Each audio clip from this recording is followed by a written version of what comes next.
Hi hello Myra with talk में आपका स्वागत है।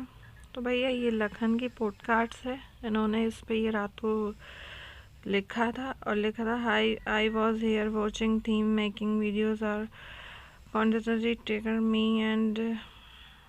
तो भैया इनको इनके ये आए थे मतलब इनके किसी सब्सक्राइबर ने इनको मतलब कोई लेडीज़ थी, उसने बोला कि जब तुम्हारे घर में तुम्हारी मम्मा को प्रॉब्लम हो रही, तुम्हारे पापा को हो रही थी, तो तुम कहाँ थे? तो इन्होंने बोला मैं यहीं था जब मेरी मम्मा को प्रॉब्लम हो रही थी। मैं जब भी था, जब मेरी वाइफ को बोला जाता था कि पिट्ठू घोड़ा पता नहीं क्या क्या क्या क्या करके उन्होंने बोला, तो उन्होंने यही बोला मगर मैं अब जितना रहता था उतना शांत रहूँगा। फिर इनके पापा का कहना था कि भैया जब मेरी वाइफ को माइग्रेन की प्रॉब्लम हुई थी, इतनी प्रॉब्लम हो रही थी, मेरी दीदी के लिए बोला ढोंग धतूरे करती है, तो उस पर लखन का कहना मतलब इनके पापा का कहना था कि मेरी भी वाइफ के लिए बोला जा रहा था, भम्मू के लिए। तो जो भी है सब नीतू के चक्कर में हुआ है। खैर नीतू की इज्जत बहुत बुरे तरीके से फेक पेजेस बना बना के उछाली गई, तो इसलिए लखन बहुत ज़्यादा गुस्से में आ गए। तो यही बोला लखन ने, भैया जब मेरे माँ बाप बहुत ज़्यादा प्रॉब्लम में थे, जब मुझसे फेक कमेंट कराए जाते हैं, मेरे सामने ही मेरी बीवी को, मेरी बहन को, मुझे हर कुछ बोला जाता है, तो हम सब कुछ बर्दाश्त कर कर के अब मैं थक गया हूँ और पाये को बोला अब मैं अपना मुंह बंद नहीं रखूँगा।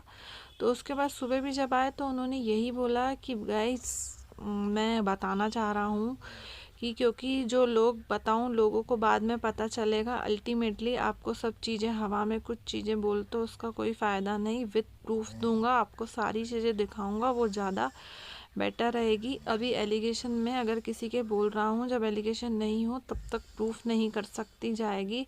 बहुत सारे ऐसे बच्चे हैं उसमें शिकार हुए थे जो अंडर 18 थे। तो इन्होंने यही बोला मेरे को यकीन तो हो गया है कि फैमिली में से है या कोई कहीं है, मैं विद प्रूफ मतलब मेरे को मना किया है साइबर वालों ने, मैं एकदम खुल के नहीं बताऊंगा, बट उनके कहीं ना कहीं उनकी फैमिली में यार बहुत ज़्यादा प्रॉब्लम। तो हेटर्स को यही बोला जाऊंगी, यार आप लोग इतनी हेट मत फैलाया करो। वहीं ये चिंटू चोर जिनके लिए बोला जाता है चौधरी, विवेक चौधरी, तो खुशी अब आ गई है, बोल रही है कि भैया हमारे लिए बहुत हो गया, बहुत रायता फैला लिया तुम लोगों ने, और अब हम सब लोग आके क्लियर करेंगे।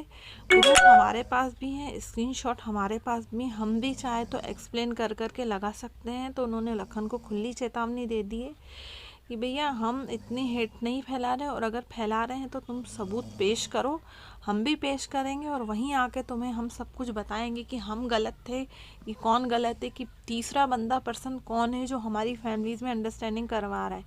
तो वो यही बोल रही थी कि हमने किसी को गलत बोला है, आकर खोल मतलब दिखाओ कि अगर मैं गलत हूँ तो मुझे बोलो। तुम लोग इतना मेरे मतलब विवेक चौधरी कभी किसके लिए, और जो अपने घर की होने वाली बहू के लिए हमारे सामने कमेंट करवा सकते हैं, अपनी मम्मा के लिए करवा सकते हैं, तो वो नहीं बोला जाए तो घर की मतलब लखन को वो टोंटे कस के बोल रही हैं कि किसी लेडीज़ की वो इज्जत नहीं कर सकते, या पता नहीं पाये को बोल रही हैं। तो बोला सैंडी दीदी ने भी मतलब हमारे पास भी हैं प्रूफ, झूठ बोल रहे थे सैंडी दीदी ने भी, जब ये हाथ होली थी तो किसी के विश्वास नहीं किया था। बोलो क्यों झूठ बोल रहे हैं।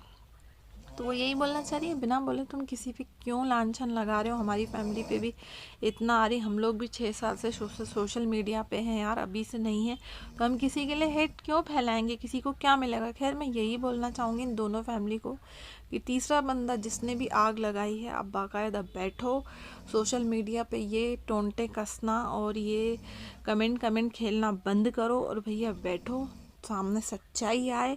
और ये अच्छी बात नहीं है कि हम घर की फैमिलीज़ मतलब घर में जो भी मैटर हो रहा आप सोशल मीडिया पे लेके आ रहे हो। तो मैं इन लोगों को बोलना चाहूँगी बिल्कुल यार जल्दी से जल्दी विवेक चौधरी इनके घर पहुँचें और पूरा किस्सा सुलझे तो अच्छा रहेगा, क्योंकि दोनों में बहुत प्रॉब्लम हो रही है। कभी भम्मू को लेके बातें आती है, कभी सैंडी को लेके आती, कभी नीतू के लिए। तो मुझे बिल्कुल अच्छा नहीं लगा नीतू की जो इस तरह इज्जत उछाली गई, और कभी खुशी के लिए, कभी विवेक चौधरी के लिए। तो आई होप सो आपको वीडियो पसंद आए तो लाइक करिएगा, सब्सक्राइब करिएगा।